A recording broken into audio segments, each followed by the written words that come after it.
Buenas tardes. Nada. A mí cuando me dijeron me dijo Juan de presentarlo, a mí me pareció que sí. Yo de hecho hoy tenía que estar en un concierto de Albert Pla, que empieza... Había comprado la entrada porque era un regalo, pero me pareció que era importante realmente apoyar esto. Yo creo que ha sido una de las cosas que han pasado muy desapercibidas. Yo recuerdo cuando pasó, ¿no?, que los medios pasaron absolutamente. Yo creo que fui uno de los pocos que escribió un par de artículos al respecto, pero era una cosa como un silencio. Y yo estoy súper contento. Casi el 100% de la gente que escribió sobre esto estamos en esta mesa actualmente. No sé, me parece que bueno, yo estoy súper contento realmente de que Juan haya sacado este libro, ¿no? Se haya podido explicar anónimo a través del libro, ¿no? Y la gente realmente haya leído o escuchado lo que realmente pasó, ¿no? Que fue una cosa como que los que estábamos ahí... A mí me pilló un poco de rebote, lo hablábamos antes, yo en ese momento... Estábamos intentando montar un comando Valencia, así que no nos dio tiempo a montar nada porque todo esto estalló, vino el COVID, tal, y no... O sea, que realmente... Pero sí que de pronto estaba como ahí un poco en medio, lo vivimos, pues no sé, todos como muy cerca, ¿no? Y nada, yo... por lo tanto, estoy súper contento de que haya tanta gente también, la verdad. Yo, cuando luego me dijo Juan que venía anónimo también... Me parece que no pinto mucho ya en esta mesa porque realmente creo que ellos tienen mucho más que aportar. Además, los dos tienen labia como para para tirarse 4 horas hablando sobre el tema. Pero bueno, yo estoy aquí me he puesto aquí un poco al lado. Si intervengo y si no, os lo gestionáis vosotros. A mí me parece, por otro lado, ¿no? Autogestionada. Sí, porque además ellos ya se lo autogestionan, se han autogestionado en varios sitios, o sea que no va a ser la primera vez, se lo saben de carrerilla, ¿no? A mí me parece que era obvio, pero por otro lado me parece que bueno, también ha sido valiente por parte de Juan, ¿no? Porque parece ser que en un principio había una oposición como muy heavy a hablar de este tema con 2 dedos de frente, pero bueno. Pero si conocemos lo que hacía Homo Belamine, lo que hacía y hace, porque supongo que de eso no se quita nadie, ¿no? De este tipo de acciones y de este tipo de pensamiento así transgresor y artístico, ¿no? Pues si sabemos lo que hacía Homo Belamine y hemos leído o seguimos un poco a Juan Soto Ibars, sabemos que al final realmente la persona perfecta, ¿no?, para hablar de este tema era él, ¿no? O sea, ya había hablado mucho de la postcensura, de los ofendiditos, había denunciado, ¿no?, todo en varios libros, en muchos artículos, la caza de brujas, todo esto que estaba pasando. Entonces yo creo que ha sido como una unión bastante obvia, ¿no?, me parece a mí, que yo creo además que el libro a mí me ha parecido que es, o sea, no sé, me ha parecido que es entretenidísimo, yo me lo he leído en 2 tardes, ¿no? También buscando si salía mi nombre en algún momento. No, pero me lo he leído en 2 tardes. Por ese motivo no puse índice onomástico, para que no pudieras saber la página. De verdad, porque me parece que es... Primero, me parece que Homo Belamine, yo creo que lo que ha hecho Homo Belamine me parece que es una cosa genial. O sea, yo cuando los conocí me pareció como en plan de yo quiero conocerlos y formar parte de esto, ¿no? O sea, me parecía que era alucinante y creo que en el libro se ve hasta qué punto, ¿no?, Homo Belamine ha sido, no sé, creo que un grupo artístico transgresor que, no sé, un arte político, ¿no?, que yo creo que será reivindicado. Y nada, o sea, y me parece que por otro lado está escrito de una forma, ¿no? O sea, que aparte de que ya había mucho contenido, está escrito de una forma que te engancha enseguida, que quieres saber cómo sigue, ¿no? No sé, así que me parece que genial por todos los sitios.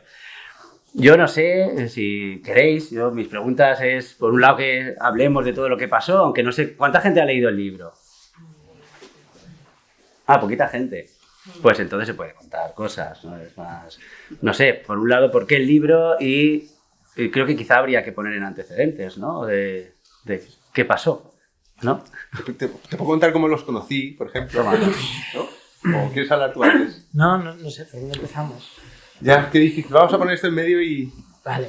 ¿Se oye por atrás? Hombre, ahora sí, pero si habla un tono más normal también se oye por atrás. Esto funciona realmente, ¿no? Hay un altavoz. Vale.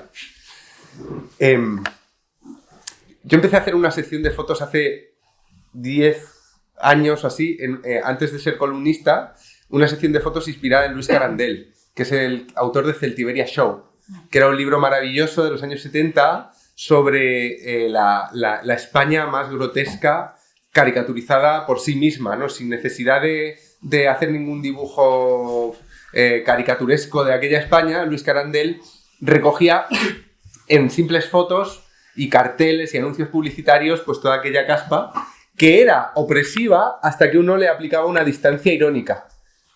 La cutrez, cuando se mira con distancia irónica, se vuelve muy graciosa, ¿no? Y lo peor, lo más casposo que nos rodea, incluso lo que nos hace daño, con una distancia irónica se convierte en algo de lo que reír, o como mínimo de algo que ya no parece tan amenazante.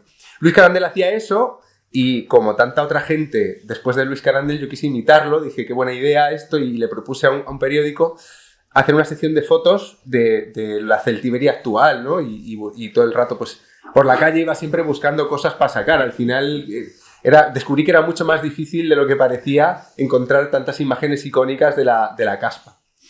Pero estos, uno de ellos, no recuerdo quién de los de Homo Belamine, vio esa sección que yo tenía en el periódico y empezaron a mandarme una revista. Y Homo Belamine acababa de nacer, fue el año 2013. Yo no sabía nada de ellos, pero me parecía absolutamente genial lo que recibí. Recibí un fanzine que eran unas páginas grabadas muy cutre, pero descubrí rápido por qué me las habían mandado. Eso que he dicho antes de la distancia irónica de Luis Carandel es lo que ellos estaban aplicando para hacer una propuesta de arte subversivo. Ellos estaban aplicando el absurdo para demostrar que lo anodino es absurdo muchas veces. Entonces intervenían en la realidad. Por ejemplo, el ejemplo típico de esto, ¿no? Cuando Rajoy ganó una de las elecciones, ellos se fueron a celebrarlo a Génova disfrazados de un grupo que supuestamente se llamaba Los Hipsters con Rajoy. Y entonces llevaban unas pancartas que ponía menos Podemos y más Torreznos y cosas así. Y el truco era que nadie se extrañara de esta acción, ¿no? Y que esto saliera en la prensa como, bueno, pues también han venido estos chicos a celebrar la victoria de su presidente, ¿no? No, yo los conocí ahí. Yo estaba viendo la tele ese día y vi a los hipsters por Rajoy. Lo que yo no sabía es que era Homo Belamine, ¿no? Durante muchos años estuve pensando que eran unos hipsters por Rajoy. Sí, sí. Esa era parte de la gracia, yo fui descubriendo con ese golpe de suerte de que ellos me contactaran, fui descubriendo sus acciones desde el principio. Y durante mucho tiempo pensaba, algún hijo de puta se va a adelantar y va a hacer un libro o un documental o algo sobre esta peña tan genial. Porque ese ejemplo, cuando Podemos se separó, cuando hubo la escisión de los católicos y los protestantes, los Iglesias y Errejón, ¿no? En Podemos, en Vistalegre 2, muy propio de ese momento religioso y tenso del partido, aparecieron dos curas y dos monjas, un cura y dos monjas. El cura era este señor, que se hacía llamar el padre Jerónimo. Las monjas, una se llamaba no sé cómo y la otra se llamaba Sor Paso, o sea que olvidéis que sabía eso. Y con toda seriedad y sin ningún tipo de... Es que Anónimo tiene mucha flema, ¿no? Y el padre Jerónimo, mientras las monjas tímidamente callaban, como corresponde a la institución, el padre Jerónimo explicó a los medios que ellos eran los cleroflautas, que venían de la parroquia de San Antón, de Pucela o de no sé dónde, de Badajoz, ¿no? Pues para, en consonancia con la iglesia, apoyar a iglesias, claro, y gritaban consignas, no me acuerdo, como... Más oraciones y menos smartphones. En respuesta un poco al 15M, ¿no? Que la tecnología nos hará libres. No, la oración nos hará libres. O Pablo Amigo. No, España necesita un cleropodemita. Muy bien. Pero bueno, me da mucha rabia explicar estas cosas porque no son cosas para ser explicadas. Esto realmente atestigua la muerte del ultranacionalismo y Homo Belamine. Juan lo ha sepultado con su libro. Gracias. Ya era hora de que lo que no consiguió la policía lo consiguió. Pero bueno, son cosas para ser interpretadas, no para ser explicadas, ¿no?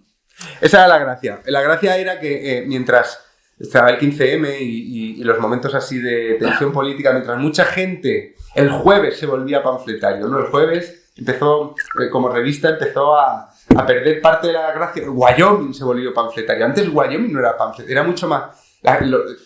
digamos que se empezó a panfletarizar parte del humor subversivo en España, por la tensión política, claro. Y ellos hacían lo contrario, ellos hacían actos que no debían... Que es verdad lo que dice, que pierden cierto sentido cuando se explican, porque lo interesante era que ocurrieran, y como dice Anónimo siempre, el acto ultrarracional lo crea la reacción. Lo que pasa a continuación, ellos tiran la gota irónica, aparecen dos curas y dos monjas en Podemos, empiezan a hablar con las cámaras, salen en Espejo Público, salen en Ana Rosa. Bueno, vamos a ver, ¿no? Y es lo que pasa después, cómo la situación absurda que es la política, por ejemplo, reacciona a ese absurdo, lo que le da o le quita el sentido al acto. Así que fue como una suerte que en un momento dado uno de esos actos se fuera de las manos, llegara una denuncia, se produjera una explosión tremenda en los medios de comunicación y se les condenara. Porque a partir del momento en que se les condenó por lo que se les condenó, nadie se atrevía a tocar el caso. Y yo dije, esta es la mía.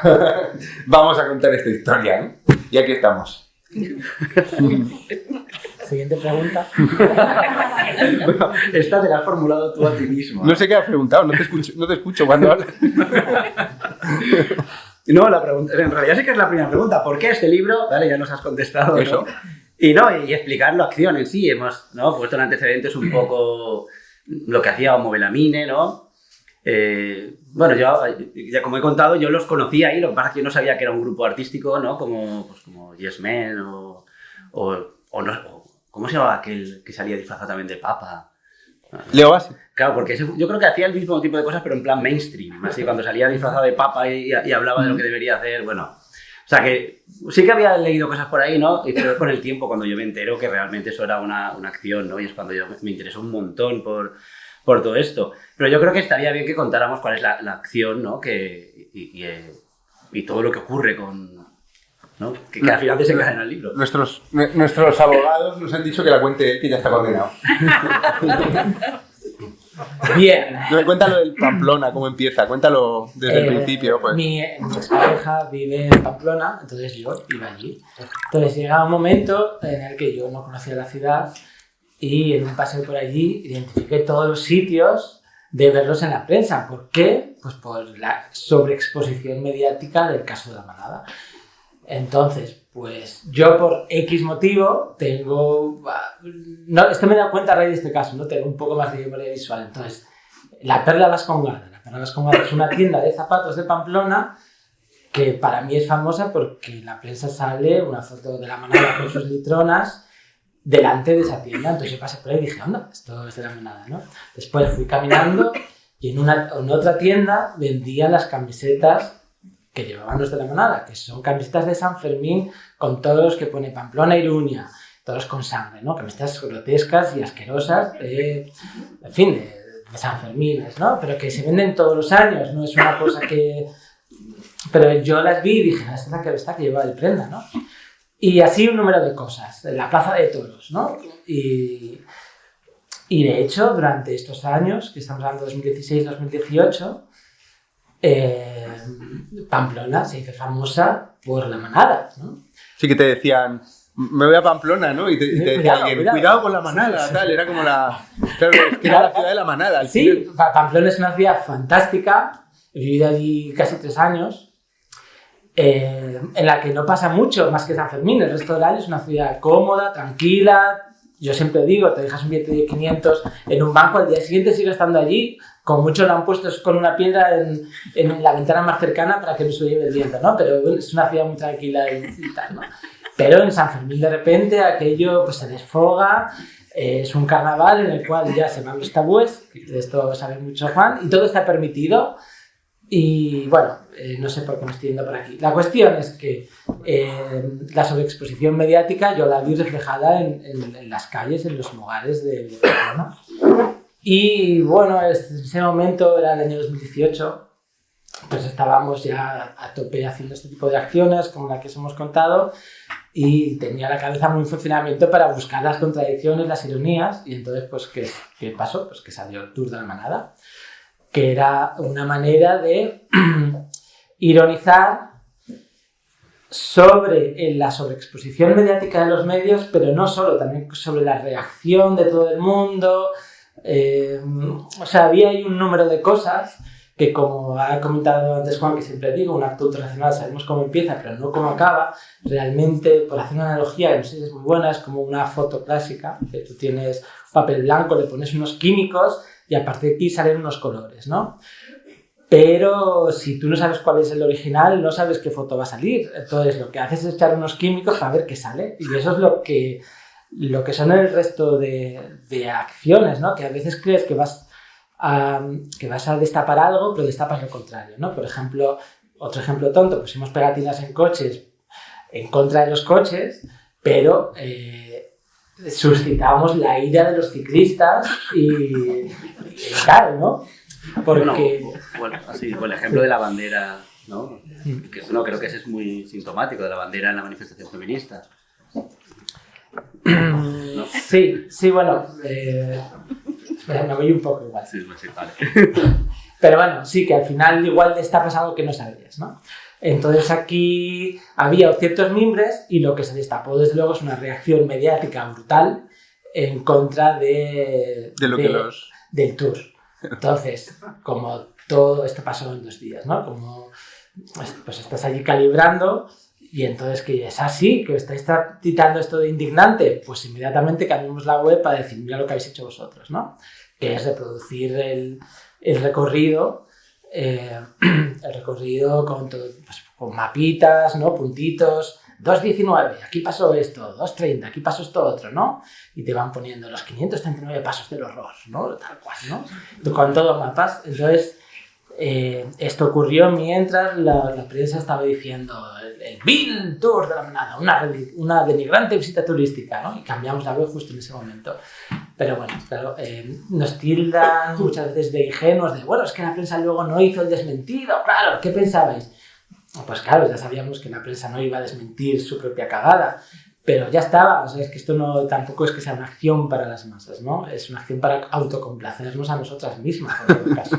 Pero bueno, hasta aquí puedo leer, ¿no? ¿Está respondida la pregunta? Bueno, yo creo que hay más sobre el Tour de la Manada. El Tour de la Manada, después, claro, si se sabe cómo empieza un acto ultrarracional, pero no cómo acaba.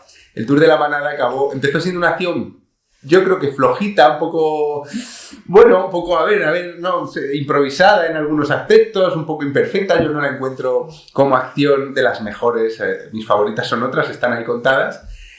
Pero acaba siendo genial cuando él acaba condenado por lo penal. Claro, o sea, tú haces una web haciendo lo mismo que han hecho los medios, que los medios sensacionalistas han convertido en un producto la desgracia, la violación en este caso, pero lo han hecho con el niño que se cayó al pozo, con las niñas de Alcácer, con lo que pase, pues ellos, la prensa sensacionalista, lo convierte en un producto y lo está vendiendo con anuncios de Audi, de Mercedes, tal, y no se despeguen de la pantalla porque después de publicidad hablaremos con la madre que está llorando, ¿no? Este rollo, ¿no? Pues es precioso, el acto se convierte en algo genial, primero, cuando la misma prensa, el caso de La Sexta es maravilloso, ¿no? Porque en La Sexta varios programas se ofendieron mucho con el Tour. Y en uno de ellos, en un programa de La Sexta, habían hecho un especial de Informe Marlaska, que se llamaba El Tour de la Manada. Se llamaba La Ruta de la Manada o algo así. Y era un tío con una cámara por la calle, apuntando al banco a ver si había todavía humedad. O sea, es que era morbo, pero hasta... Y luego entrevistas a los vecinos del portal donde la habían violado. O sea, pues esos mismos medios pusieron el grito en el cielo. Y ellos rápidamente cambiaron a lo que ha dicho él, al desmentido. Un desmentido que decía, ¿cómo era? Vender caricaturas del Prenda es horrible, pero vender clics es peor o algo así, o... Sí, algo así. Una lección moralista asquerosa. Pero dejaba claro, ¿no? Claro, dejaba claro. Y a partir de ahí empieza todo el proceso penal, que eso sí que creo que lo deberíamos destripar, porque es muy largo de contar, muy difícil y muy... No sé, es complicado contarlo de manera atractiva, pero se desata un proceso penal en el que entra este tío con esta pinta más o menos. Es que tú la estética la llevas muy a rajatabla. Ya sé que llevabas otro jersey, no pasa nada. Más o menos esta pinta. Y se le acusa de un delito de odio, como porque él ha hecho el tour, porque odia a todas las mujeres y quiere reírse de las violaciones. Un tío que habla en femenino de sí mismo, y se le acusa de esto y de otra cosa peor, que es haber hecho un daño a la integridad moral de la víctima de la manada en persona, o sea, a ella, ¿no?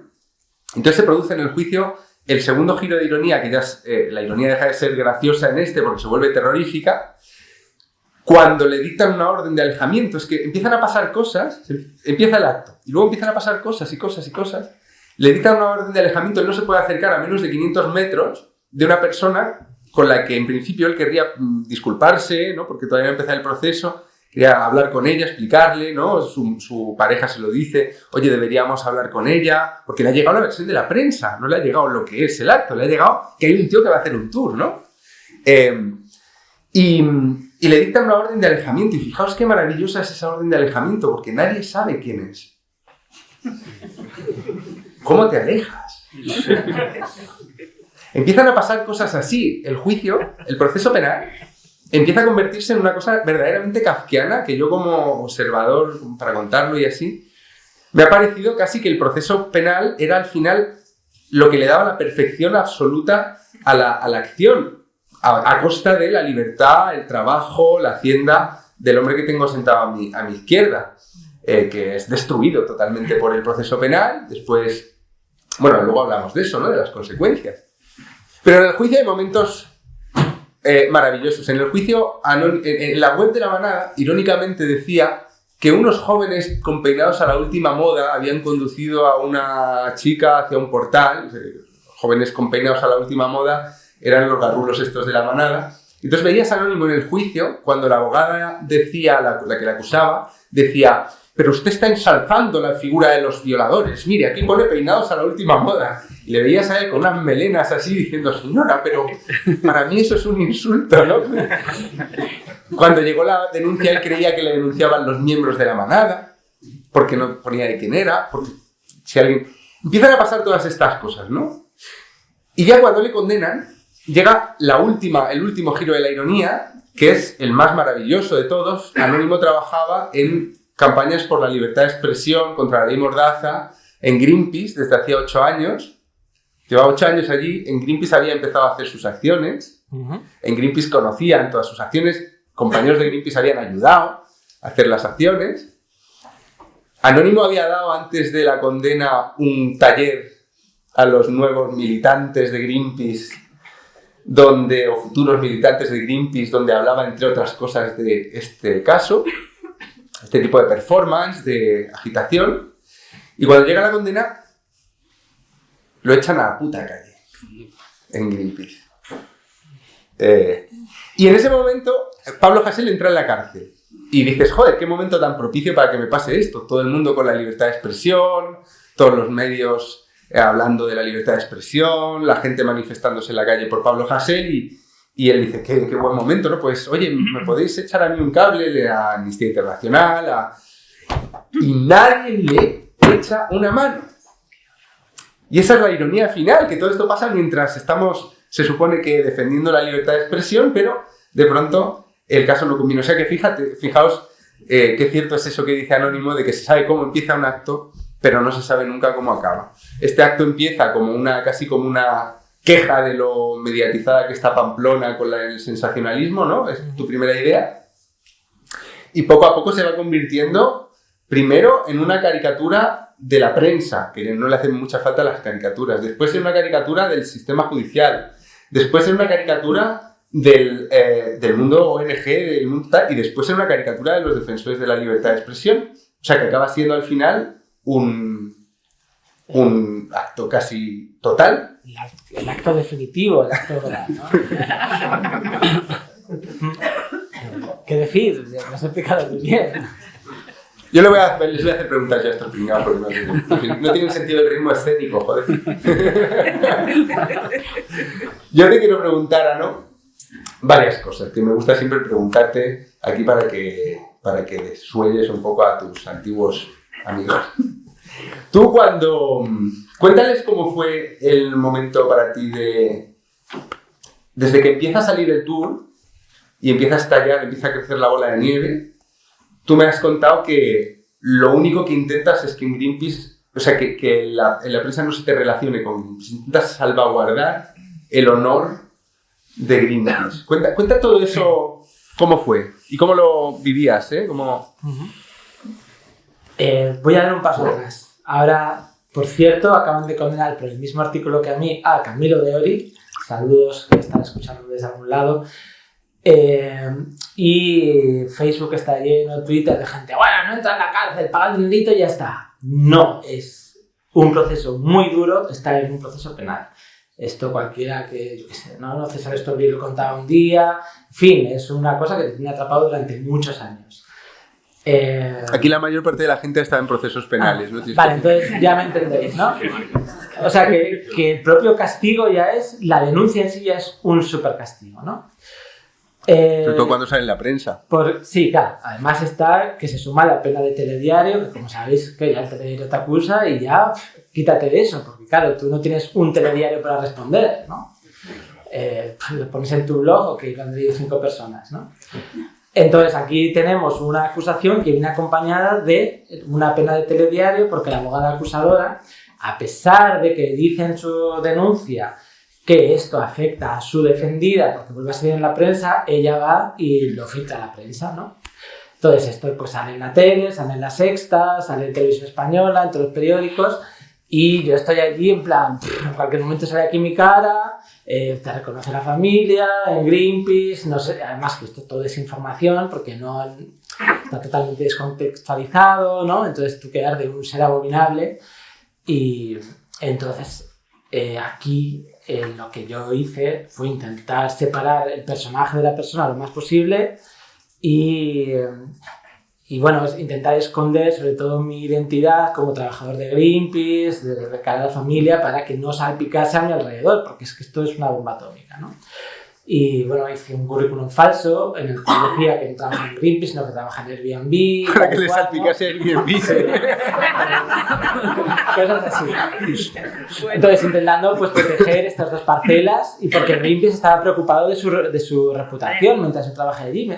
Desde que se abrió el proceso penal hasta que me despidieron, había pasado 1 año y medio, no llegaba. Esto salió 5 veces masivamente en la prensa. Ninguna de ellas... Bueno, una sola vez hubo una mención a Greenpeace en el Español, yo les llamé y la quitaron, ¿no? Pero ninguna salió. Pero bueno, ahí estaba pues esta estrategia. Bueno, a la acusación tampoco le venía bien destapar que yo trabajaba en Greenpeace porque la imagen que daba a la prensa era de un tipo abominable que quería lucrarse con el sufrimiento ajeno, ¿no? Aquí hay un señor que es activista. La cuestión es que intenté proteger estas 2 parcelas de mi intimidad, como digo, pues haciendo un currículum falso y tal. Pero el momento de la primera condena, inmediatamente después me abren un proceso paralelo que fue todavía más doloroso porque tú dices, bueno, aquí hay una abogada que quiere, bueno, saber cuáles son sus intenciones, no voy a dudar de ellas aquí, pero no te conoce de nada, yo qué sé, ¿no? Pero aquí tienes a unos compañeros con los que te has levantado a las 4 de la mañana a encadenarte a sitios, a esquivar a la policía, con un motivo muy bueno, pero que estás metido en esta forma de protesta que roza la legalidad, ¿no? La legalidad, lo que se puede hacer. Nunca es ilegal, ¿no? Pero bueno, pues hay sitios que no puedes entrar y tú entras porque hay un bien superior que quieres proteger y por eso lo haces, ¿no? Por un convencimiento. Pero aquí, pues, se recularon, se tuvieron un miedo en base a una... No por sinvergonzonería o por ser malo, sino pues en base a una ética que yo creo que es equivocada, que es la ética del victimismo realmente, ¿no? Me abrieron un proceso penal inmediatamente después de la primera condena, que esto fue hoja de biografía sobre el que ya tenía, ¿no? Que tú lees una condena y no entiendes nada absolutamente de lo que pone ahí. Y luego me despidieron después de que la condena la ratificase la Audiencia Provincial de Navarra. Creo que es un gran error. A costa, yo lo comparo esto con el dilema del tranvía que conoceréis. Si sois filósofos o si habéis navegado alguna vez por internet, es el famoso dilema en el que hay un tren fuera de control que va a arrasar a 5 personas si no se hace nada. Pero hay un sujeto que puede darle a la palanca de cambio de vías. En ese momento el tranvía se cambiará por otra vía en la cual hay una persona. En lugar de 5 personas, matarías a una. Pero tú eres el ejecutor directo del asesinato de esa persona, ¿no? Si no haces nada, te lavas las manos, pero mueren 5. Esto es un debate ético, ¿no? Entonces aquí Greenpeace, el equipo directivo de Greenpeace puso a Greenpeace en el lugar de ejecutar la palanca. Lo que pasa es que en la vía original no había nadie, porque como digo, en los 5 momentos en los que salió esto en la prensa, a Greenpeace no se le mencionó, no había nadie, no había nadie, ¿no? Pero si movías la palanca, primero estaba yo, después estaba la libertad de expresión y después estaba Greenpeace. Entonces, bueno, pues por esta ética del victimismo, que es una ética que no razona, no busca explicaciones, se basa en la empatía, ¿no? Y crea falsas dicotomías entre víctimas y victimarios, sin grises, pues se estableció aquí. Es la ética dominante, sobre todo en el sector más progresista y tal. Pero bueno, no me voy a meter en filosofías, que no es mi labor. Me estoy yendo un poco, yo creo que más o menos está explicado, ¿no? Y he de decir que he tenido conversaciones estas 2 últimas semanas con el actual equipo directivo de Greenpeace, se mantienen en sus 13 y encima difunden mentiras sobre mí. Entonces, estoy un poco enfadado con ellos. Pero bueno, sigo creyendo, y esto lo digo siempre que hablo de este caso, sigo creyendo mucho en la labor de Greenpeace, sigo creyendo que es una organización muy importante y creo que su misión y Greenpeace está por encima de estas personas que lo dirigen. Aquí dejo mi speech. Pues yo no. El dilema del tranvía creo que se soluciona cogiendo a la persona que está en una vía, poniéndolo en la otra, que haya 6, y mandando el tranvía por ahí. Que te cargas a las 6 de un tranvía. Esto lo hace un niño pequeño en internet, que me parece como muy, muy bonito, ¿no? Le pone el resto del tranvía con muñequitos y el niño coge el que está solito, lo pone con todos y se los carga a todos. Que debe salvarlos a todos. A ver, esta historia es un caramelo. Esta historia es un auténtico caramelo. A veces en las entrevistas se me ocurren ideas muy buenas que hubiera molado que estuvieran en el libro. Esto me pasa mucho con este libro.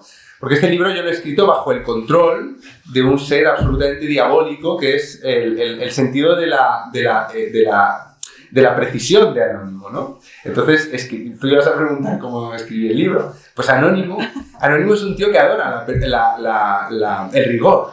El rigor. Le gusta que las cosas sean exactas. Y yo tengo imaginación, y soy un poco que me voy por las ramas y adorno un poquito, tal. Y no me he dejado adornar nada, pero a medida que va pasando el proceso de escritura fue tremendo. A él no le gusta hacerse la víctima, y no le gusta este rollo así pegajoso, pero cuando yo decidí hacer el libro fue cuando fui a presentar el anterior a Pamplona. Esto es una anécdota bastante guay, ¿no? Y es que vamos a pasar enseguida a las preguntas, porque como sois tantos, no hay que abusar, ¿no? Que podáis preguntar lo que os dé la gana. Pero ya casi para acabar esto y ya podéis preguntar, yo quiero contar por qué lo escribí en realidad. No solo la historia es un caramelo, ya lo he dicho, esto alguien lo tenía que contar. Por fortuna en mi profesión hay mucha cobardía y mucha gente no se atrevía a tocarlo ni con un palo. Debo decir que no ha habido ni una sola mala crítica, que no ha habido una sola polémica en las redes, que no ha habido un solo scratch, que no ha habido nada. O sea, que todo el mundo que está leyendo la historia o enterándose por entrevistas la entiende y ve que esto ha sido una especie de malentendido kafkiano que ha terminado con un desastre total para unas personas divertidas, ¿no? Pero en el momento en que yo decido escribir esto, y me gustaría compartirlo con vosotros antes de pasar a las preguntas y lo que sea, ya os dije que había seguido las acciones desde el principio, que los conocía superficialmente, nos habíamos encontrado. La primera vez que yo vi a Anónimo fue en la presentación de un libro de Manuel Astur en unos billares en Madrid. Presentamos en unos billares, nos parecía lo óptimo. Con un retrato de Franco así de grande. Sí, eran unos billares de la Gran Vía de Madrid donde salía Franco jugando al billar, porque había ido a jugar allí y el dueño no lo quitaba. Un sitio donde se podía filmar. Básicamente lo presentamos por ese motivo, pero el retrato de Franco estaba. Yo estaba allí con Astur y de pronto se me acerca este tío con un sombrero como de cowboy. Yo no recuerdo de cowboy, no sé si era de cowboy, con un sombrero seguro, ¿no? Y me dice, ¿es usted Juan Soto? Y digo, sí. Pues esto es para usted. Y me da una bolsa dentro de la cual había un disco de Manolo Escobar y cuando yo saco el disco de Manolo Escobar ya no está el tío que me lo ha dado. Pero era de Homo Belamin, uno de los fanzines era un disco de Manolo Escobar. Y ya me habían mandado anteriormente algunos, pero él se había enterado de que yo estaba allí y había aparecido de esta forma y a mí me fascinaba, ¿no? Ya después creo que nos habíamos visto a lo mejor una vez con más gente, yo fui a alguna presentación del fanzine, pero no habíamos tenido más trato que digital. Y todo esto que le pasó. De hecho, Anónimo supo de una de la condena, ¿no? De la del Supremo o de la del Superior. Creo que la del Tribunal de Primera Instancia, porque me lo dijiste tú. Le avisé yo de que lo habían condenado, porque a mí me saltó en el periódico. Y le avisé. Y habíamos tenido una relación más telemática. En Pamplona, presentando el libro anterior, que es sobre el tabú, se me ocurrió que el mejor ejemplo para hablar del tabú en Pamplona era hablar del Tour de la Manada. Y entonces lo que hice fue poner en la pantalla un mogollón de fotos de todos los actos anteriores. La gente que está leyendo esto dice, me río hasta que se me llega la risa, porque los actos son graciosísimos, ¿no? Y ponía imágenes y este tío salía en la pantalla gigante pues todo el rato. Y al final llegamos al Tour de la Manada y como ya había contado todo lo anterior y habían entendido la gente, pues el tipo de ironía que ellos tenían, todo el mundo lo entendió. Y aplaudieron y ese aplauso fue particularmente conmovedor porque Anónimo estaba en el público. Nadie se daba cuenta porque íbamos con las mascarillas y él había cambiado un poco de look, ya no llevaba el pelo igual y tal, que las fotos. Pero entonces empezamos a caminar por Pamplona con el típico grupo que siempre se queda después de una charla, te vas a tomar unas cañas, lo que sea, y él venía con nosotros. Y fue en aquel momento cuando desvelé, pues, ¿sabéis? Estaban todos escandalizados con la historia, la gente, ¿te acuerdas? Comentar, bueno, es que esto que es que nos ha dejado flipados, esta historia, qué injusticia, qué injusticia. Yo le veía a él y decía, ¿ves cómo sí? Porque él estaba en la puta mierda, estaba en el ostracismo más absoluto. No le tocaban nadie se acercaba a Anónimo, ¿no? Y fue esa noche que yo creo que hablamos y dijimos, pues esto en un libro. Y ya verás cómo se acaba. Porque son varias, él ha dicho, es que son varias condenas. Es que es la condena laboral, la judicial y la condena del ostracismo, la de ver que te pides ayuda y que no te la ofrecen, ¿no? Entonces me lo llevé a casa de mi suegra. Y que fue muy guay, porque le dije a mi suegra, oye, te voy a traer a casa un presidiario. Y mi suegra, como es de Lampurdá, dijo, bueno. Y le dije, es por un asunto de una violación. Y me dijo, bueno. Yo, ¿te acuerdas de la manada, no?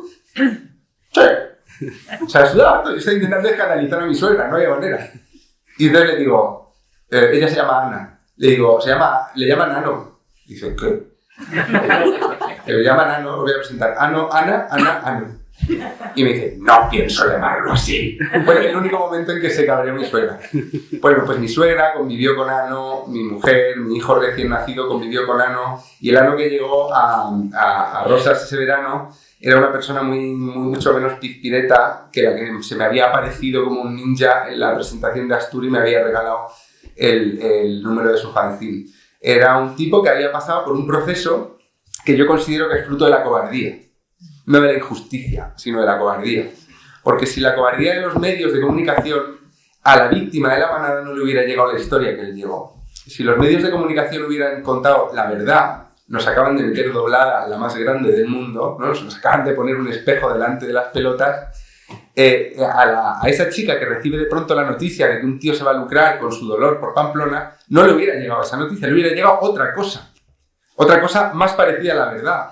Aunque no se hubiera contado la verdad completa, aunque no se dijera que era un grupo de artistas. O sea que, primer punto para la cobardía. Después, durante el proceso penal, los medios insistían en la mentira. Insistían en la mentira hasta tal punto que en la sentencia, la juez no se preocupa por si eso era un acto artístico o no. En la sentencia, que tiene no sé cuántas, 80 páginas, es muy larga, la sentencia es larguísima, ¿no? A mí se me hacía muy larga. Bueno, es que se hacen largas las sentencias. No es como una novela de Stephen King, pero da más miedo. Bueno, pues en la sentencia descubrimos, y esto lo hemos comentado Ano y yo, que hay otro punto para la cobardía. Porque uno puede pensar, no, los jueces buscan la verdad, los jueces van a recurrir a no sé qué. No, los jueces ven Telecinco, son gente como nosotros, los jueces ven Telecinco. Entonces, segundo punto para la cobardía, a la juez también le había llegado lo de la prensa, y a partir de la historia de la prensa tenía que juzgar a este señor. Y luego, tercer punto para la cobardía, es que el anónimo que llega a mi casa, a la casa de mi suegra en Rosas, es un tío destruido, porque han pasado ya, ¿cuánto? De la condena, 1 año y medio, una cosa así, y ningún periodista ha querido contarlo. Y no es que él no lo haya intentado, él lo ha intentado. Lo ha intentado y ha conocido a mucha gente durante 10 años de activismo y creía que tenía amigos. Pero cuando te pasa una cosa como esta, descubres que el límite de los amigos muchas veces es el peligro que los amigos sienten de que los vean contigo. Y entonces ahí empezamos a escribir y ha sido maravilloso escribir este libro. Es el libro que más me ha costado escribir, porque hacer una novela está un poco novelado, para contarlo de manera atractiva está un poco novelado. Novelar la vida de una persona real que está pasándolo mal es muy difícil, que por eso yo me meto con él y le digo que es un pejiguero con los detalles y con, no, es que esto fue un mes después, que me la suda el mes. Yo quiero que haga sol, no quiero que esté nublado.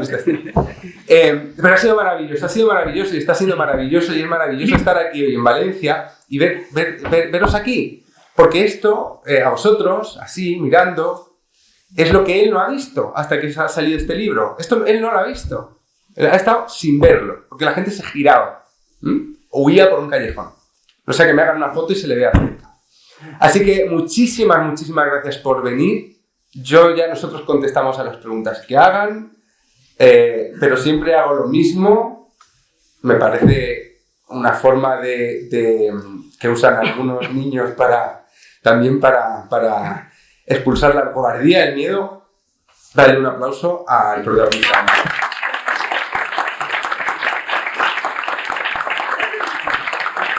Y también para escribirlo.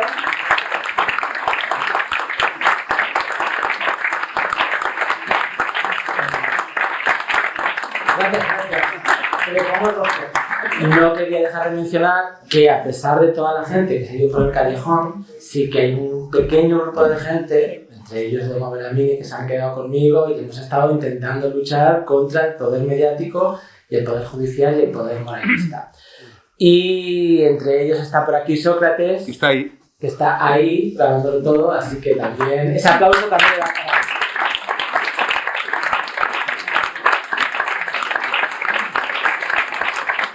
Y ahora podéis preguntar lo que os dé la gana o decir. Por orden, es que no se va. ¿Vale? Tú has sido la más rápida. ¿No os han propuesto un documental? Porque yo lo veo. En Netflix no, pero es una propuesta interesante. No sé si lo habéis planteado. Pues es que sí, nos han propuesto varios. Sí, pero no sé, es que la gente del cine es como que te propone cosas, pero no sé, nunca te puedes fiar. Pero hostia, es un docu. Además el material gráfico es maravilloso. Si pilláis el libro hay unas cuantas fotos, pero luego si busquáis en internet, en su página de hecho, hay un material que es que, o sea... Es que la foto de Esperanza Aguirre, mira, tal y como estamos aquí. Aquí Esperanza Aguirre y aquí a los lados este señor y otra activista de Homo Belamine con unas camisetas que sale la cara de Esperanza Aguirre y pone fea y Esperanza Aguirre tan contenta, dices, pero ¿cómo es posible? Porque, claro, es que feministas con Esperanza Aguirre, fea. Y habían hecho hasta una web y todo para que la trola fuera... Hay material gráfico muy divertido y yo creo que en cine, que no documental, funcionaría bien, pero no sé. El dinero es muy cobarde, yo dudo que se haga, porque financiar con dinero y con una mayor o lo que sea esta historia, no sé. Bueno, Random House se ha atrevido, hay que darle también... Los abogados del grupo lo han leído por delante y por detrás este libro. Conocería más gente porque la gente, a ver, un libro, la gente le da mucha pereza leer un libro, pero si ya es un documental, ya es algo gráfico, algo visual, yo creo que, no sé, ayudaría mucho. Pues puede ser. Es muy interesante a nivel artístico, político, social. Tiene mucha... Yo es que no soy cineasta, no puedo proponer nada, pero bueno. Desde este púlpito invoco a Nacho Vigalondo. Invocamos a Nacho Vigalondo. O Alex de la Iglesia. Hola, soy Ana Obrero. Encantada de verte. Un placer.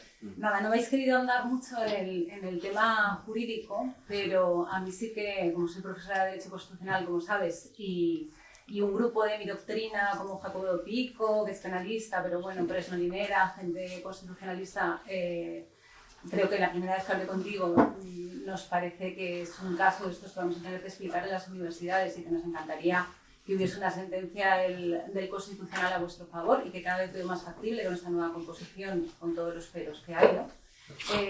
Querría saber si planteasteis el recurso de amparo y si ha sido admitido a trámite o hay noticias al respecto. Gracias. Sí, hicimos recurso de amparo hace ahora 2 años, en enero de 2021. En octubre fue admitido a trámite, para nuestra sorpresa, porque realmente cuando... para poner un poco de historia de qué supone pasar por un proceso penal. En diciembre de 2020 nos condena el Tribunal Supremo, la condena del Supremo es firme, por lo tanto tienes que ya pagar, ¿no? Y ver si vas a la cárcel o no, ¿no? Entonces la condena es de 18 meses de cárcel, 15.000 euros y las costas son 12.000. Entonces inmediatamente yo asumí una deuda de 27.000 euros. Recurrí al Constitucional, costaba entre 4.000 y 5.000, con una tasa de éxito de un 10%, con lo cual luego teníamos que ir a Estrasburgo, que iba a costar 5.000. Entonces... Todo esto recién despedido. Estoy recién despedido. Greenpeace me ha dado, el equipo directivo de Greenpeace me ha dado una indemnización de 25.000 euros, que ya los has perdido, ¿no? Bueno, esto es un momento terrible porque claro, los plazos son muy cortos. Tienes X días para presentar un recurso. Asumiendo una deuda enorme y viendo si te quieres endeudar todavía más para continuar con un proceso penal. Hay alguien que dijo, está muy bien que el Constitucional se pronuncie sobre este caso para que pueda dictar sentencia y tal, pero que el Constitucional se pueda pronunciar sobre este caso es algo tan arbitrario como el que la persona implicada tenga las ganas, la voluntad y el dinero para hacerlo, ¿no? Entonces, bueno, ahora está en el Constitucional, que ya llevamos 2 años esperando. La fecha límite que se han puesto es el siglo XXV, pero puede ser que se retrasen, hay que contar con eso. Algún día saldrá. Bueno, y por cierto, también muchas gracias, que yo te recuerdo que te lo comenté, Montessori te apoyo en su día, y a este grupo de juristas también los tengo mucha estima. Yo he aprendido mucho de derecho desde entonces, vamos. Así que gracias. Que me ha llamado mucho la atención lo que has comentado, Juan, de los jueces también ven Telecinco. Pero yo entiendo, por ejemplo, que habría un escrito de acusación y un escrito de defensa, imagino, ¿eh? Y coño, se demostraría, se intentaría poner en valor por parte de tu letrado, de tu abogado, que evidentemente todo esto formaba parte de un colectivo. Y claro, supongo que en la sentencia de los hechos probados no figura eso. No. Eso es lo que me llama soberanamente la atención. Soy abogado. Responde tú, responde. Entonces, me llama muchísimo la atención que intentando explicar todo lo que hacían del colectivo esto no se tuviera en cuenta. Hay una conversación de Twitter bastante interesante que respondo yo porque es Juan hablando con un periodista de La Sexta, creo que es Alfonso Medina, que puso en Twitter condenado por no sé qué, ¿no? Por denigrar a la víctima de la manada. Y Juan le dice, Alfonso, léete más, eso no es del todo cierto. Y le responde Alfonso, ¿qué más me tengo que leer que la sentencia? Entonces, claro, estamos hablando de una sentencia que no menciona a Mobelamine. No menciona el desmentido. La palabra ironía no aparece en la sentencia. Claro. Bueno, que es realmente... Bueno, me miente sobre lo que yo digo en el juicio, ¿no? Pero espera, deja que diga, que subraye esto. La sentencia, en los hechos probados, miente. O sea, pone en su boca una cita textual que no dice. Y lo sabemos porque hay un vídeo del juicio. O sea, estos son los hechos probados. Sobre esos hechos probados se pronuncian luego todas las demás instancias. Es que eso es lo más surrealista de todo. Que en los hechos probados no... En los hechos probados está Telecinco. Entonces, la pregunta a partir de aquí... Luego, ya aprendiendo sobre derecho y sobre el sistema legal, bueno, las instancias superiores no pueden modificar la prueba. Entonces, ya tienes una prueba que es una basura... Y bueno, ya vas al resto con una basura. O sea, podemos decir que hizo los hechos probados para que encajara evidentemente en el tipo penal que lo quería, que te quería condenar. Sí. ¿Quieres decir eso? Sí. Siendo mal pensados, siendo tan mal pensados como fue la juez cuando le juzgó a él, podríamos llegar a la conclusión de que sí. No, es tremenda la sentencia. La sentencia es muy interesante. Yo también he aprendido mucho de derecho con este, no tanto como él, por suerte para mí, pero se aprende de derecho porque uno tiene la sensación, o sea, uno tiene la idea de que las cosas funcionan de otra manera. Por ejemplo, a mí me encantan las preguntas de mi mujer es filósofa, y entonces es una persona que vive de manera estupefacta casi todo lo que ocurre. Y me dice, pero si la juez le atribuye unas palabras que él no dice en los hechos probados, y hay un vídeo del juicio que se puede consultar para constatar que le están atribuyendo, además es que lo hace ya para condenarlo. Es que es el final o en el razonamiento jurídico, o sea, en una parte como eso, que es como que casi hace un texto dramático con eso. Y dijo que no sé qué, y pues no solo no es así, sino que para colmo, o sea, empieza como así, ¿no? Y mi mujer decía, pero si no ha dicho eso, y esto se puede comprobar, esto no se puede como impugnar, o sea, es como, usaba palabras que habíamos oído en las películas de juicios, ¿no? De protesto, señoría. No se puede, o sea, a lo mejor cuando acabe todo el proceso te puedes tú meter en un proceso contra la juez o una cosa así, o contra el juzgado, o contra el pero no se solventa esa imprecisión. Por eso no me extraña que no tuviera tanto cuidado cuando yo metía inexactamente alguna cosa, porque claro, sobre la inexactitud está construida la sentencia. Y a mí lo que me ha dejado flipado de conocer este caso es eso, es ver cómo funciona por dentro. Hablar con muchos juristas que me han dicho, es que los legos pensáis que en los tribunales se hace justicia. Esto me lo dice el abogado aquel cabrón de Barcelona, el que nos troleaba en la presentación, ¿cómo se llama? Sí, Pablo. Pablo decía, es que vosotros creéis que los juzgados están para hacer... La justicia está para hacer justicia, no. La justicia está para mantener la paz. Y a veces los hechos son irrelevantes, ¿no? Empiezas a ver cosas así dichas por juristas, ¿no? Te quitas un poco la venda de los ojos. Parece que la lleva la estatua de las balanzas, pero a veces la llevamos nosotros pensando que las cosas funcionan mejor. En fin, no sé. Y, por ejemplo, teniendo estos vídeos, por ejemplo, tienes el vídeo del juicio entero, porque Amnistía Internacional, por ejemplo, se ha cagado en ti. Pues... ¿Por qué crees que pasa eso? Pero, y por ejemplo, lo que pone el ejemplo de Pablo Hasél, que se le dio un bombo, que se le dio un montón de... La gran respuesta de Amnistía, hombre. Es que, bueno, viene un poco a ser lo mismo que he contado con Greenpeace. Es parte de la guerra cultural, en fin, bueno, no voy a explicar mucho más.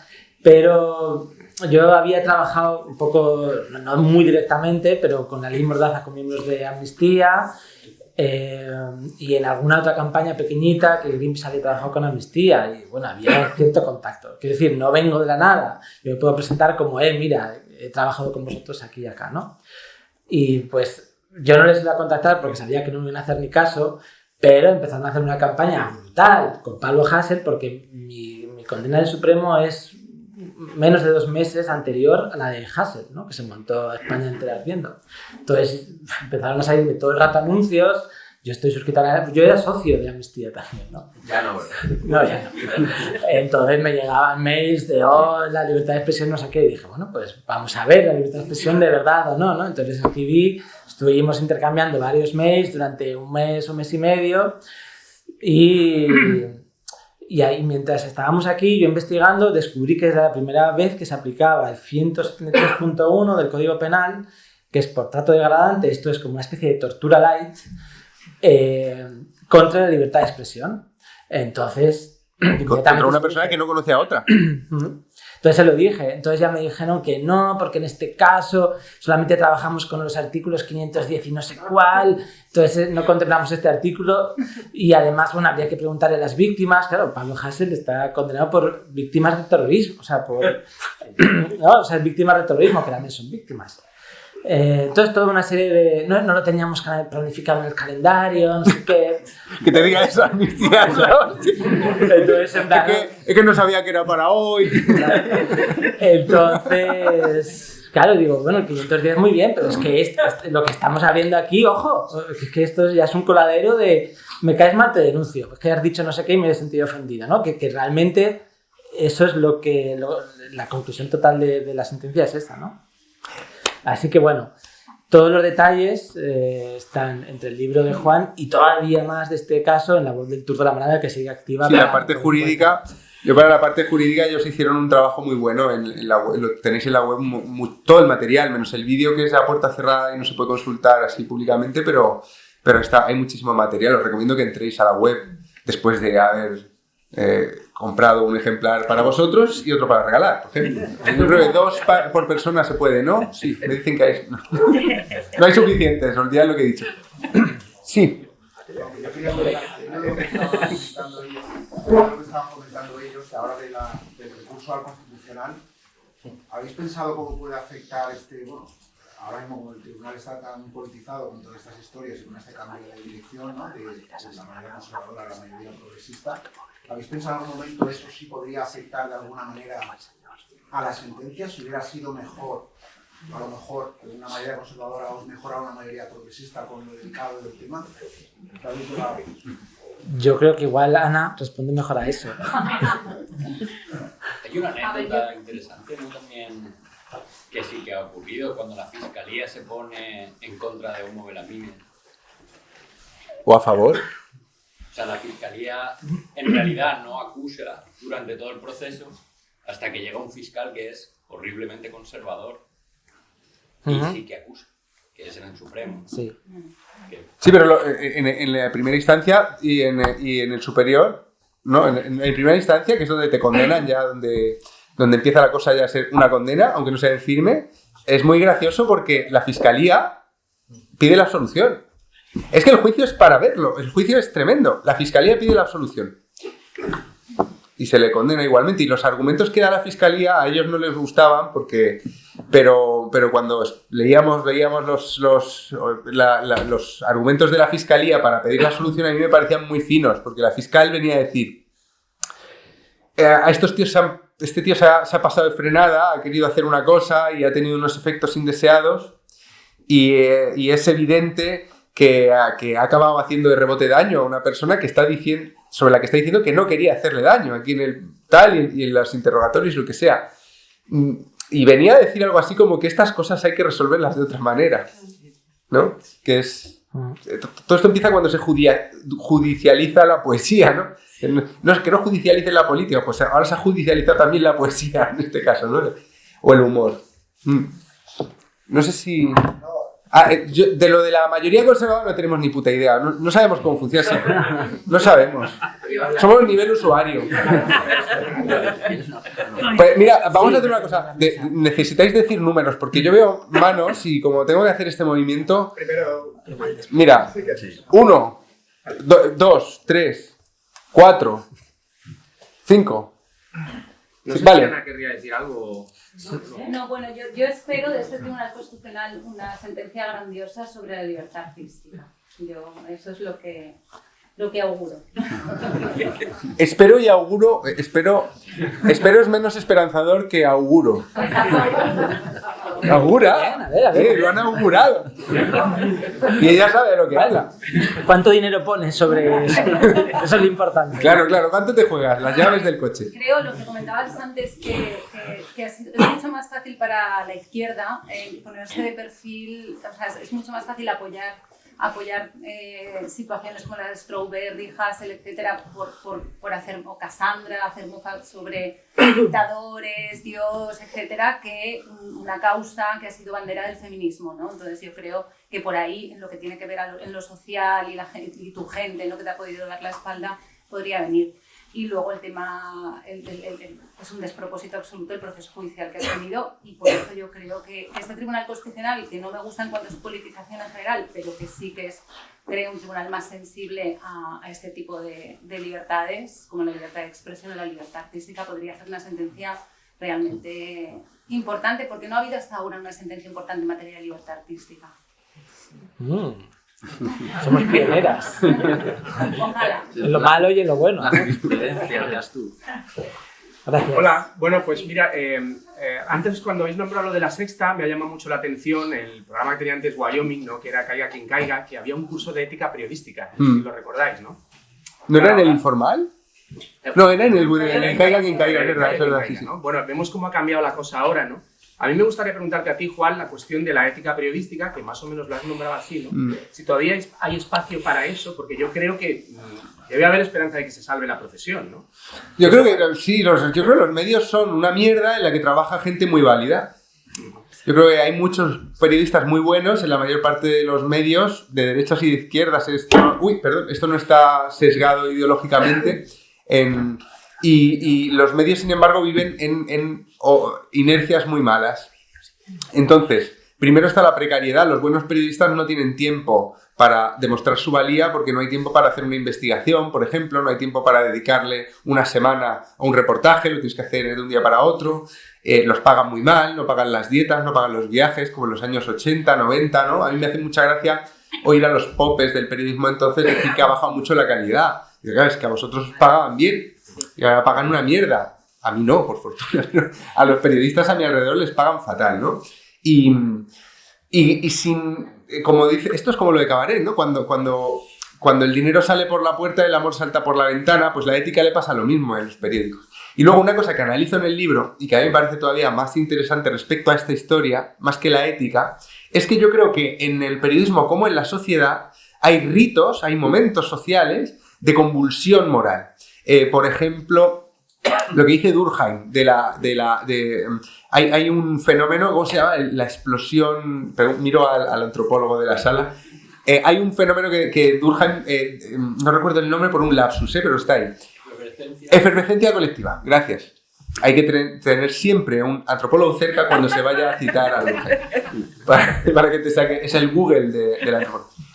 Pues la efervescencia colectiva es un momento social donde la norma se suspende porque las masas entran en una especie de frenesí donde todo vale. La efervescencia colectiva controlada es el carnaval, donde me he visto de señora y tú de guardia civil y el cura no sé qué y se permite, hay una relajación de las normas para que luego llegue la cuaresma y volvemos a ser buenos, pero nos desahogamos, ¿no? Un espectáculo de comedia es efervescencia colectiva, te vas a ver a un cómico muy salvaje que dice todo lo que no se puede decir y te partes de risa y sudas riéndote y el fútbol es efervescencia colectiva. La revolución es efervescencia, una revolución donde se mata a la gente, donde se viola a la gente, se pierden las normas y luego eso pasa y da paso a un nuevo orden o a la restauración del orden anterior. En la prensa, esto pasa con las olas informativas. En el momento en que el niño se cae al pozo en Totalan, la profesión entra en una efervescencia colectiva, en la que el criterio, la ética, no solo se apaga en la corporación, que no la tiene nunca, sino que se apaga en muchos de los profesionales que están participando de la carnicería, ¿no? Así que yo te respondería con eso. Y eso no tiene solución. Eso pasa... Es que, fíjate qué bonito es lo del pozo de Totalan, que ha sido la semilla de la segunda condena en España a un artista por el artículo 173.1. Es el primero, Camilo de Ory el segundo, y fue por hacer chistes de humor negro con el tema del pozo de Totalan. Chistes que la prensa dijo que eran muy ofensivos y no paraba de reproducir, por cierto. En momentos así, y no paran de pasar... te iba a decir que eso del pozo de Totalan es lo mismo que reflejó Billy Wilder en el Gran Carnaval, en la película. O sea, que me da que pensar que no estamos necesariamente peor, estamos peor pagados. Eso deja menos espacio para que la ética brille o quede demostrada, pero las olas informativas no nos las vamos a quitar del mundo, de encima porque nos encanta. Porque yo he acabado oyendo la canción de Shakira y no tengo ningún interés. Y he escrito de la canción de Shakira. Y ahora miro atrás y digo, ¿por qué? Pues no lo sé, porque estaba... En fin, 2. Bueno, hola a los tres. Me va a costar un poco articularlo, me da vergüenza. Pero es una pregunta reflexiva. No hay que tener vergüenza, todo el mundo te está mirando a la vez. No, hago poco. Solo vosotros tres y los demás negros. Nos estamos hablando de Greenpeace, por ejemplo, y de la Amnistía Internacional. Ahora que se habla también mucho de lo que voy a decir, de algo que yo más relación que es pues, funar, censurar, que te vayan a hacer la caza de brujas en redes sociales. Que en época de, yo qué sé, 2017-2018, yo soy joven, ahora soy joven talludito, ya estoy un poco más mayor, pero en aquella época a mí, por ejemplo, sí que me autocensuraba a la hora de decir o preguntar cosas a la gente por miedo a mi imaginario, a que me entren por todos lados. Entonces, me pasó hace 3 días que he empezado a introducirme en un grupo de gente que, o sea, yo tengo mi grupo de colegas habitual, pues me estoy introduciendo en otro. Y en este, pues hay gente pues que es género fluido, trans y bisexuales. Y a mí ahora, pues, con el paso de los años, y también gracias a, por ejemplo, leer de Juan en el Confidencial y en cosas así, pues me entro más picaresca. No sé por qué, me he hecho más canalla. Voy a picar por aquí a ver cómo entra la gente. Porque, no sé, la curiosidad, a ver qué pasa, a ver si me muero o gano. O a ver qué pasa. Y empecé a hablar con un chico que era bisexual. Y a mí pues me entró la curiosidad. Y empecé a tener confianza con él y decir, pues tú cómo ves todo. Y me empezó a contar pues marranadas, me empezó a contar burradas. Pero a mí me hace muchísima gracia. Y surgió el tema de, que está muy de ahora, de actualidad, el tema de trans.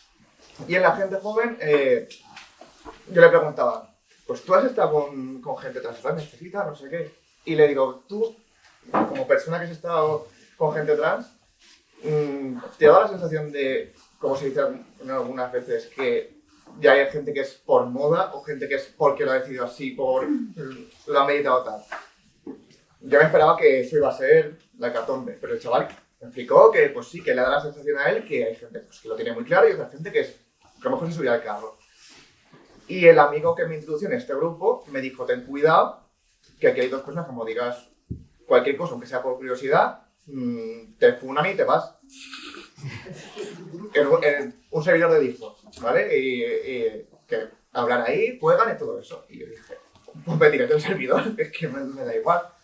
Pero sí que me dio la sensación de que de la época de 2017-2018 ahora, no sé si es por la explosión de YouTube, por más canales, verte a ti en debates, verte en charlas, ver a distinta gente hablando sin tapujos o sin miedo a lo que pueda llegar a decir, que me da la sensación de que el debate en la calle, la gente ahora es más...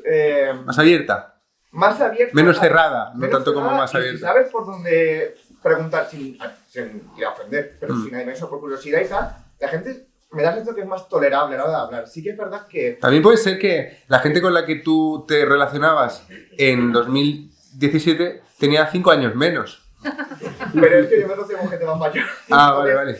Te quiero decir, te pongo este ejemplo que a mí me impresionó por el tema de la sexualidad. Sí, te respondo. Es que están metiéndonos prisa. Ah, perdón. Ella. Perdón. Perdona que te corte porque como quiere preguntar alguna otra gente. ¿Da tiempo? Hay que firmar y es muy tarde. Es muy tarde. La gente. Sí, da tiempo a que respondan. Sí, una última pregunta. Vale, una última. El 5, lo siento, ¿quién era el 5? ¿O el 3?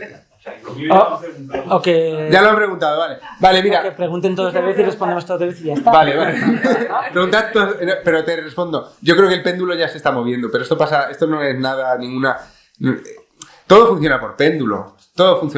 La gente primero, pues se va para la seguridad, luego se aburren, se les parece una mojigatez y se van a la libertad. Y siempre entre la libertad y la seguridad el péndulo se mueve, y en la libertad está que tú puedes preguntar cualquier cosa y no te van a echar del grupo, y en la seguridad es que me hace sentir inseguro con esa pregunta y te echo para que no me jodas, ¿no? Y yo creo que ahora sí que el péndulo se está moviendo, tengo esa sensación también, y prueba de ello es que no ha pasado nada con esta historia.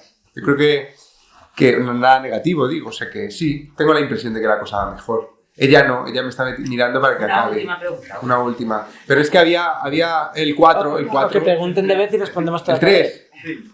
Bueno, es una pregunta simple, ir al grano. Yo te gustaría decir una cosa sobre el libro muy personal. La primera es sobre la cosa. Soy de ciencias y mis conocimientos de filosofía y antropología he hecho libros, pero de ciencias. Entonces, la primera parte del libro, cuando hablabais del porqué de la ironía, de la explicación del Baudelaire y tal, yo no me enteré ni nada. Lo digo porque, a ver, yo explico neurología a veterinarios, con lo cual, si yo puedo explicar... Un tema mucho más sencillo. Si yo puedo explicar eso, estoy seguro que puedo explicar para los legos en la materia. El resto del libro me pareció muy, muy entretenido y muy bonito. Me ha encantado. Mi empatía hacia Anónimo es brutal ahora mismo. Y una pregunta. La jueza, ¿tú crees que hizo la sentencia esta que hizo tan patética porque está imbuida de ese espíritu general contra la manada, que todo lo que fuera manada hay que matarlo y así? Cosa que a mí me ha pasado en un grupo de WhatsApp, que casi me dejan de hablar. O no quería hacerlo para no meterse en líos. o tenía directamente presiones de arriba para que hiciera eso. Es una impresión, realmente no lo sabes, es una impresión mía. ¿Qué crees? Porque es que... Voy a responder o muy las tres a la vez, no sé. Voy a responder muy escatamente y igual nos da tiempo a otra. Yo creo que ella está imbuida en este... Lo que es que ya hemos respondido. ¿Por qué? Pues porque los jueces también en Antena 3 ya está imbuida en este musical.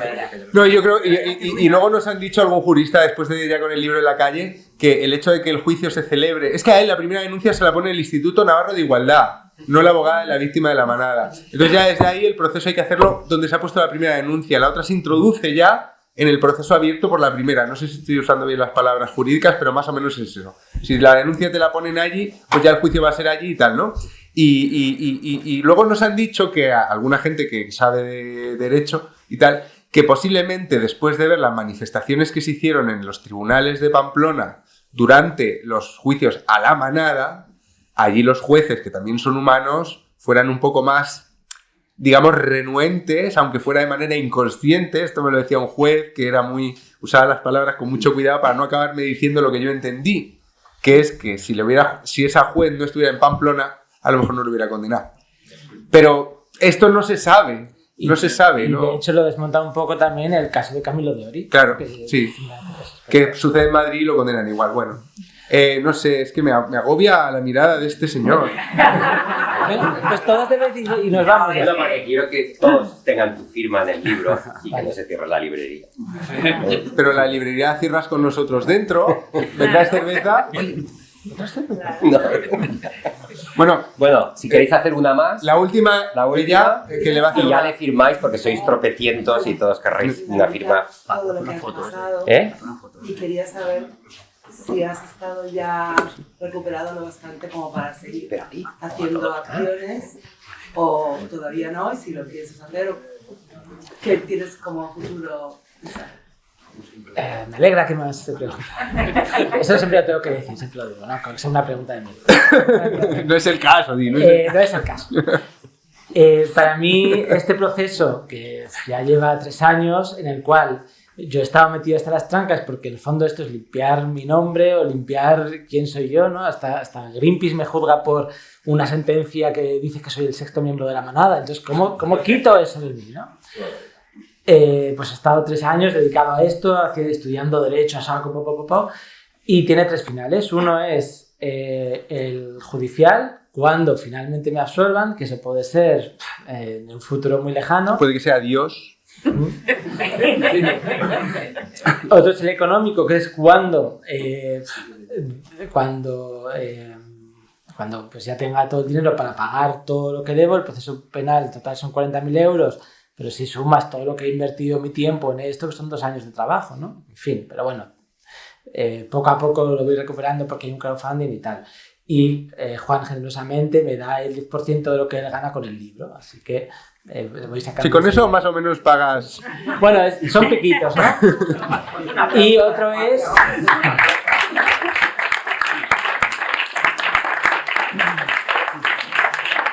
El tercer final es que haya una corriente de opinión favorable o que ponga en duda la versión de la acusación, que es interesada y nefasta y hace la pena de televisión, la versión de la acusación y los medios, ¿no? Y el libro de Juan lo ha conseguido. Entonces yo creo que con el libro de Juan pone fin a esta tercera pata, ayuda a poner fin a la segunda. Pone la zancadilla a la segunda, claro. Y la del proceso judicial, pues bueno, ya veremos, ¿no? Y pues yo he estado mi cabeza ha estado totalmente anulada por esto.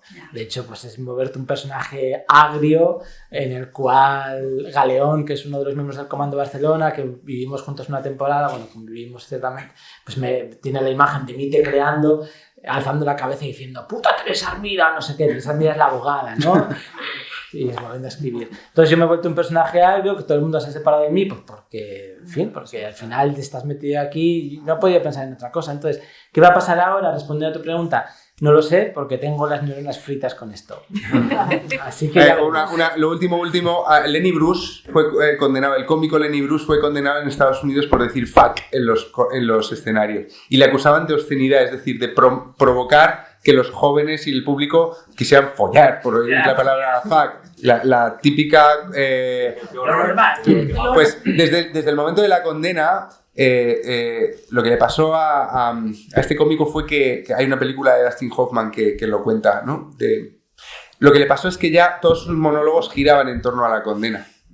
Le devoró por dentro, no fue solo pagar la multa, fue que era tan grande la injusticia que él sentía contra él que se obsesionó y perdió al público, porque al principio la gente estaba con él, sí, estamos contigo, qué cabrón el juez. Pero luego ya era un hombre que siempre hablaba de lo mismo, porque no podía salir de ahí. Y así me encontré Anónimo cuando empezamos a hacer el libro. Esa escena de Galeón era el del Resplandor. Estaba totalmente obcecado, obsesionado. Cada vez lo veía con menos claridad. Él estaba perdiendo también el foco. Ya empezaba, te lo decía, ¿no? Y a tener paranoia ya, claro, paranoia, porque es normal, ¿no? Y yo creo que eso sí que ha cambiado ya, ¿no? Un poco. Sí. Ahora solo tienes que cambiar tu peinado. Y yo el mío. Bueno, pues muchas gracias por participar. Ya, acordaros del 10%.